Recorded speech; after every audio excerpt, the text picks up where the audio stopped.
Hey everyone, Rob Golfi here with RE/MAX, the Golfi team. I've got Conrad Zerini here with RE/MAX Escarpment, RE/MAX Niagara, and Brian Hogbin with Mission 35 Mortgages. And what is going on this week in real estate? It's insane. Bizarro world. Bizarro world. So do we want to talk about, there was an article in the paper talking about how real estate, housing market likely in hibernation. You know what? This verifies exactly what I was having. I was on a Zoom call with team leaders across North America and Canada. Well, North America is part of Canada, whatever. Anyway, that I was talking to a Calgary agent. I said, right now, even if you have it priced right, people aren't coming out.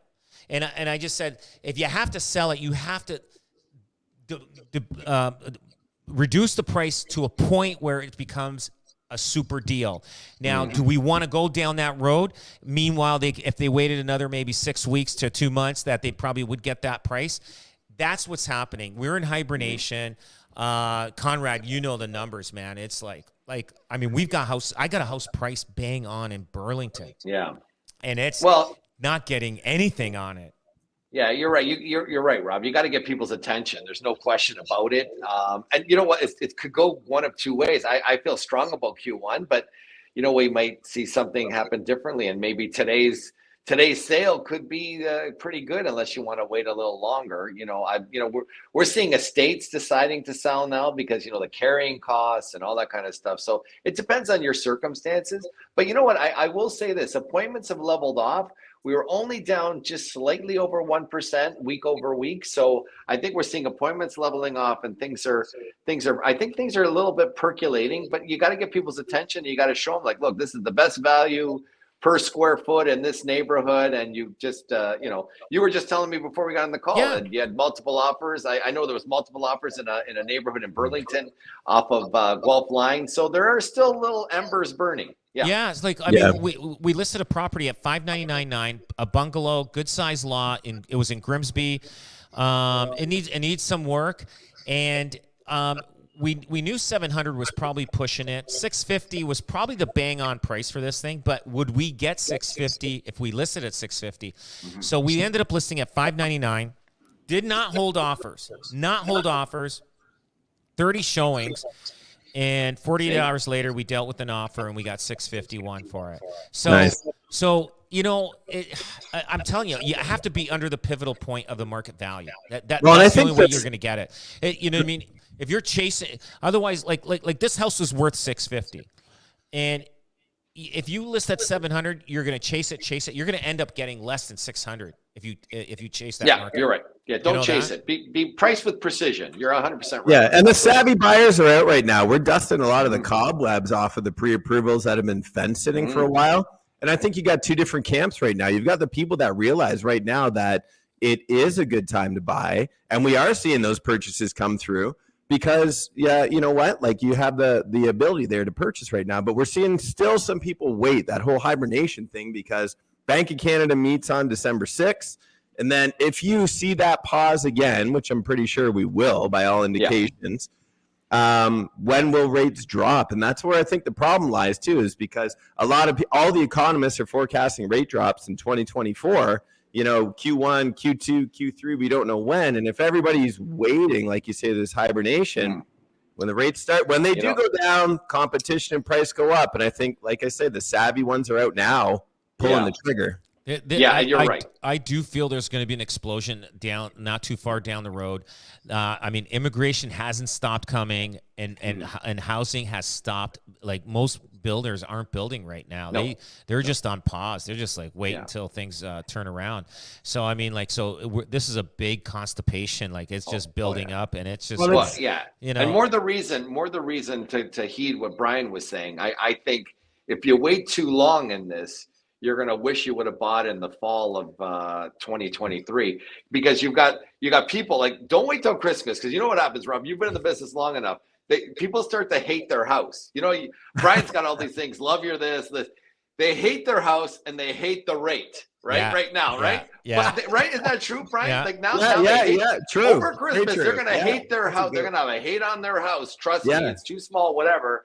Then they're just going to have to be strategic with the rate. That's what I think. And you know what?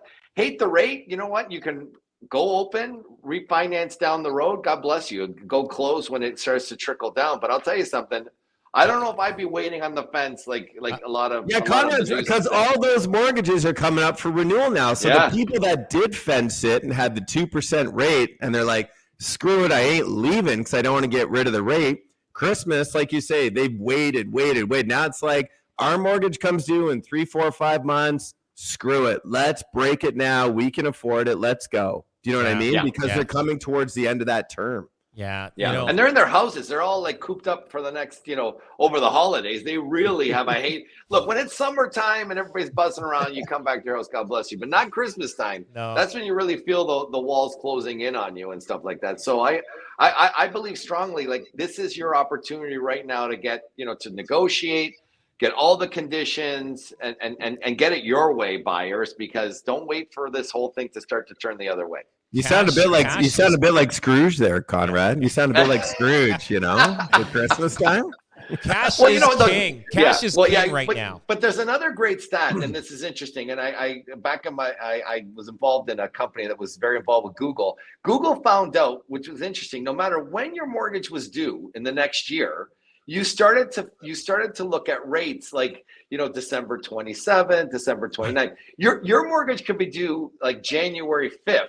Or June 15th, you were still looking at rates in early January. And that's what really fueled the market, because they're saying, if I'm going to have to go through all this, I might as well now, this is my time to move up. So I think you're going to see, no matter what's going on, people are just going to put that other noise out of the picture and really get a great buy right now. Because let me tell you, whatever $50,000 of equity you save today, think about that $50,000 down the road on a 25-year amortization. It turns into a big number, right? Did you see in Burlington last year in December, how it dropped December, January, and then boom? Did you see how it climbed up this year? So but it's not dropping as much, I don't think, this year as it did last year. So there's some areas that are dropping a bit, but right now, you're right. I'm telling you, you go out and you can make some deals right now, and then you will see in 2 years from now, you're going to say, wow, did I get a good deal? We thought we got a good deal. We did get a good deal if you bought before 2019 or whatever. There's houses in Hamilton still selling for $200,000 in 2018-19, but now you can't see any of those. They're like $450,000, $500,000. Yeah. So, yeah, you're right. Yep. But it's insane. There are deals out there. You just gotta sniff them out and get them, and because there are people that need to sell, like the divorces, the estate sales, relocations, and whatever else. And then there's people there that, hey, listen, I just want to move. I'm going in a retirement home. How much is it worth? Okay, it's worth $600,000. Okay, let's put it. Boom, sold, done. They're listening. They're not going through any other things. Should they wait till February? Well, they don't want to wait till February or whatever next year. Who knows what's going to bring next year? We don't know. Exactly. But, we don't know. We're just going by trends. But the other thing I want to talk about, somebody's at my door here. So the land transfer tax in Toronto. The Olivia Chow is killed. So you know what? Those guys, Toronto, no matter what, nobody has ever knows how to run a business there. You're right. Even John Tory, right? You're right. Yeah, John Tory, and look at Mel Lastman's family. Yeah. Their company is bankrupt now. It's bankrupt now. Yeah, I know. So bad voices in receivership. I know. Yeah. No kidding. But so what is going on? These guys are trying to grab. So Conrad, when was the last time when did they double the land transfer tax? When was it? Was it? You know what? Was it 20 years ago? Yeah, no, I think it was less than that. Yeah, it was really during the height of the market,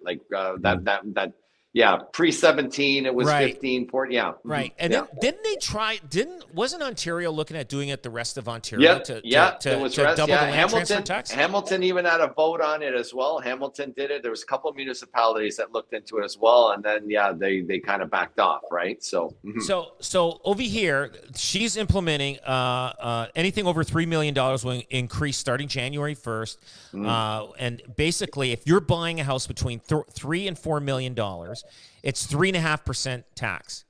So basically, you're buying a house for $3 million.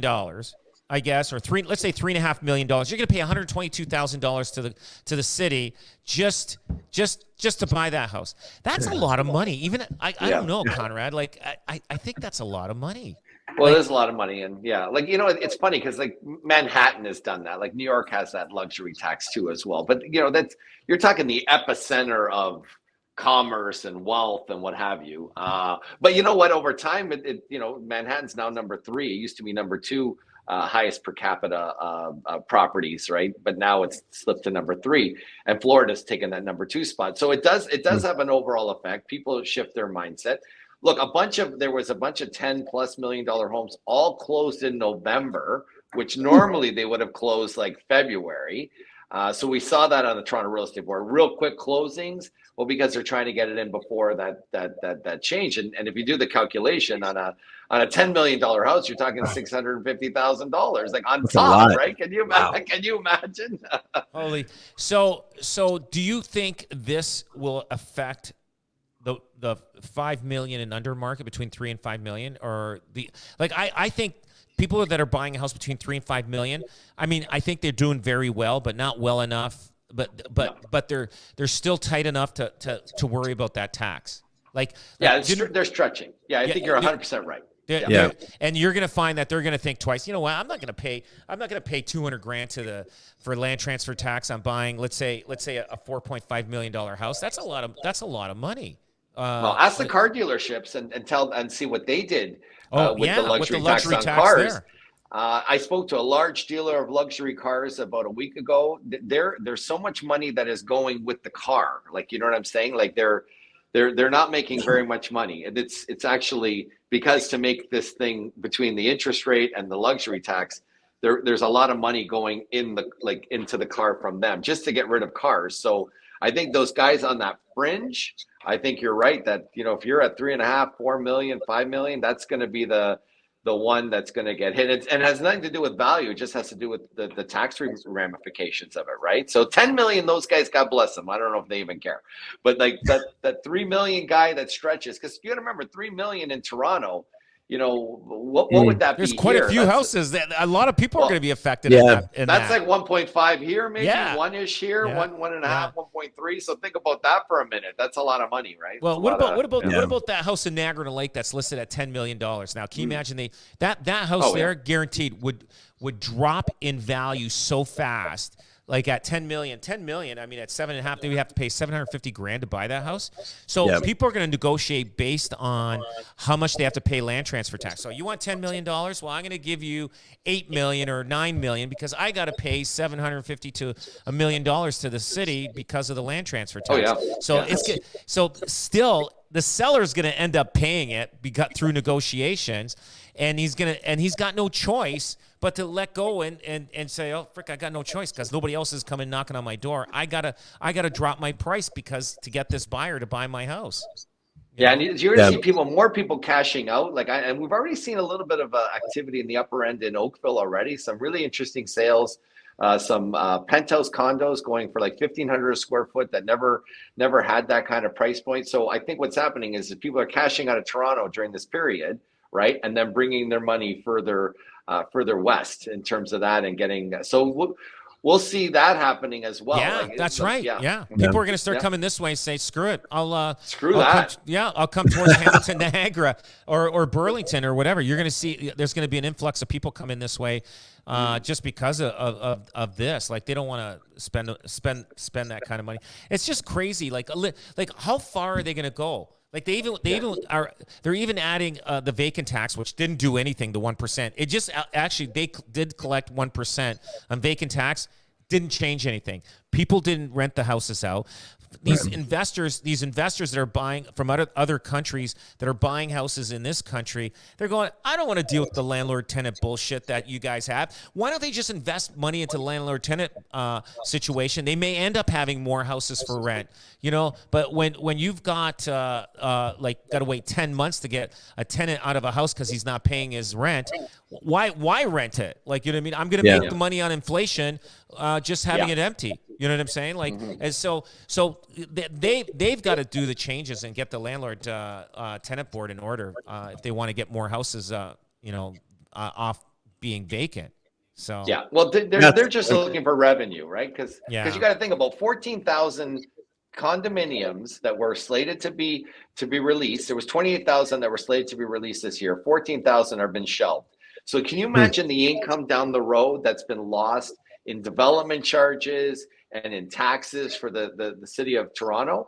They've got to make it up somewhere else. It's going to be a very, very expensive place to live very shortly. And those people that always say, not in my backyard, listen to me, guys. The density helps keep your taxes and helps you not have to go into these different ways of collecting taxes like a luxury tax. So bear that in mind. Growth and development is good, and it keeps taxes lower. good stuff. Yeah. Good stuff. Anything else happening on the mortgage front before we finish? No, nothing. That's it. Nothing at all. Nothing. Anyway, so there's a big event happening. You guys have a thing happening tonight. I wish I could go to it. I can't go to that, but I definitely I'm interested in that. I got money tied up into 2 different renovations, but I am very interested in what you guys are offering. So we're putting together. It's a mortgage investment corporation called Shore Capital, where number one priority is preservation of capital. We've done all the right things with rules, regulations, investing in first mortgages, and especially right now, the timing is just perfect because there are so many people that have done so many shitty things in the private mortgage market that it's time someone came and did it right. And I know that's when we all got together and decided we're going to do it the right way. So yeah, we're really excited. So awesome. So anybody's looking into that, contact Brian Hogman, Mission 35 Mortgages, mission35.com. Check it out, guys. Thanks for being there, and we'll see you next week. Thanks, Rob. Thanks, Rob.